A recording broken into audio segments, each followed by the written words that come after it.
What's going on, guys? Welcome back to another episode of this week's Brick Built Mindset podcast. Again, thank you all so much for tuning in and subscribing. If you are listening to this on any audio platform, I would greatly appreciate you leaving an honest review because it truly would mean the world to me. So if you guys are catching up from last week's episode, it truly was one of my favorite episodes. And I'm sure I've said that over the course of these probably 200 episodes individually.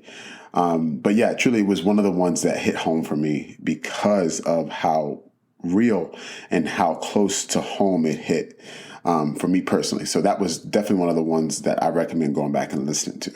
But this week, we're playing the next level. So we're going to level up again. And this message is not necessarily for me, but it's for anybody that feels like they are still being held by something, whether that's a trauma, whether that's a relationship, whether that's some sort of grief or stress. Today's message is for you. And the message is simple. The more you're willing to let go, the further you will proceed.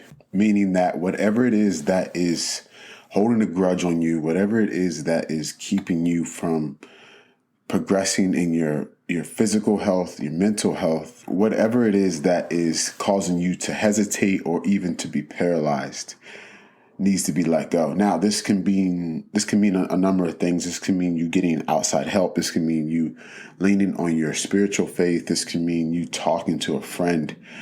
But I promise you, the more that you are willing to let go, the more you will proceed, the further you will proceed in your life and your relationships and your career and your health all across the board. Many of us don't even know that the stress that we have in our lives directly impacts our physical health. And we can't progress. We can't even take on anything new because we are holding on to the old.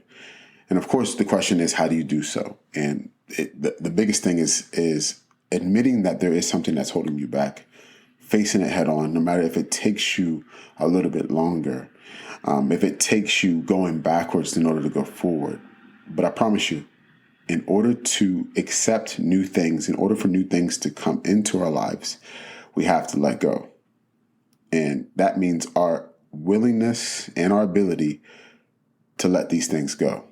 So my advice for you all today is very simple. Let the things go that are holding you back in order to proceed further in your life.